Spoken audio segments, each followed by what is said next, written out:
Ho famalina ny etaetan'ireo tantsaha tamin'ireo commune maromaro ao anatin'ny faritra Amoron'ny Mania no tsidian'Andriamatoa ministra ny fambolena sy ny fiompiana Ratoy John Rakoto Arsolo Suzelin ny herinandro lasa teo dia tonga nanolotra tantsorika ho an'ny fikambanana ampela mitsinjo ny soa na AMS izay mankalaza ny fa efa taonany amin'ity taona ity ny fitondram-panjakana tamin'ny alalan'ny ministeran'ny fambolena sy ny fiompiana ny asabotsy 10 febroary 2024 lasa teo.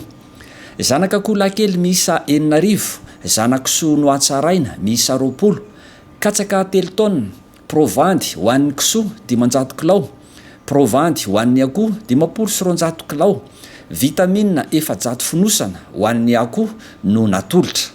Tonga nisolitena ny ministra tamin'izao hetsika izao ny tale jeneraly ny fiompiana Andriamatoa Tsiry Lezoma Andriamaatola sy ireo mpiara-miasa aminy. Ny antosian'ny hetsika ny tanterana teto Andrano zany dia tafiditra indrindra ao anatin'ny fankalazana ny fa-efatra taona nijoroany fikambanana AMS na ny fikambanana ampela mitsinjo soa ato amin'ny faritra Amoron'ny Mania. Nandefa fangatana teo anivon'ny ministera misahana ny fambolena sy ny fiompiana izy ireo ny raisiny tantsorika ho an'ireo mpikambana ireo izay vehivavy moa zany izay anisany hoe loharano sy anisany antoka manatanteraka ny lafin'ny fiariana eny amin'ny tontolo ambanivohitra. Rehefa nazo an'izay fangatana izay Andriamatoa ministra misahana ny fambolena sy ny fiompiana dia naniraka anay izy ary namaly avy hatrany tao anatin'ny herinandro monja ny natanterahana an'izay fanolorana tantsorika sotoana ho an'ireo mpikambana rehetra eo anivon'ny fikambanana AMS zay. Tanisa teo moa zany ny zanak'akoho sy ny kisoa ary ny sakafon'izy ireo sy ny fanafody mba ahafahan'ireo mpikambana eo anivon'izay fikambanan'izay mba manatanteraka sy manatevinarana ny asa fiompiana izy ireo mba ampirobodona ny lafin'ny fiariana sy ny toekarena eo anivon'ny tokantranon'izy ireo. Ny ministeran'ny fambolena sy ny fiompiana moa manatanteraka an'izany no izy mifanindran-dalana amin'ny politika mpanjakana izay anisan'ny tokony tsinjo ny mahaolona sy ny lafiny sosialy ary indrindrandrindra ihany koa mifanindran-dalana amin'ilay asa zato andro izay enjen'ny ministeran'ny fambolena sy ny fiompiana ka anatin'ny fanatanterahana an'izay asa zato andro izay no anisany vidinana sy fanatanterahana amin'izao hetsika amban'izao. Tonga name voninahitra ny lanonana ny ministra ny mponina sy ny firaisankina Ramatoa Fomendraza Aingo Elizette sy ireo tompona andraiki-panjakana teo anivon'ny faritra Amoron'ny Mania tanjona ny ampaharetana ny asa fiarian'ireo vehivavy tantsaha mba hialana amin'ny faharefona sy ho fitsonjovana ara-tsosialy.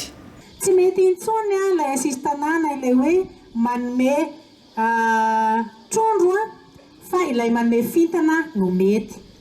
Tsy avita taona mantsy ilay trondro fa mihinantsika androany mihinantsika rapitso dia afaka pitso ventsika tsy hihinana. Dia izay no ezaka ataontsika hanome fampiofanana amin'ny vehivavy ny sarangan'olona rehetra ihany koa hialana amin'izay faharefona izay. Tsy mety ange ilay hoe marefo lalandava, tsy hivoatra mihitsy ve ny fiainana, tsy akany amin'ny tsara ve isika fa dia hijanona harefo ho tolorana hatrany dia mety amintsika ve ilay mandray foana. Dia rehefa tsy manao ny fanjakana dia manome tsiny isika fa misy andraikitra sy andraikitrao amin'ny maha-olom-pirenenanao, amin'ny maha-olonanao, amin'ny tenanao, amin'ny vady aman-janakao, amin'ny ankohonanao, amin'ny firenena. Izany no tantsorika atao ny fitondram-panjakana mampiofana antsika mba ho matianina dia afaka hiotra amin'ny fahantrana.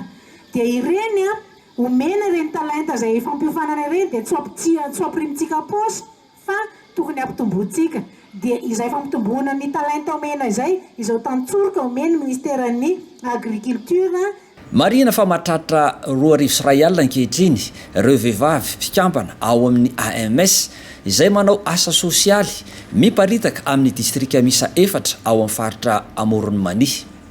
Tsara ny manamarika fa izao hetsika izao dia manamafy ireo andro roa iakina ny politika ankapobean'ny fanjakana dia ny loharano-karena mifototra amin'ny olona sy ny fampiroboroboana ny indostria sy ny fanodinana ara-toe-karena.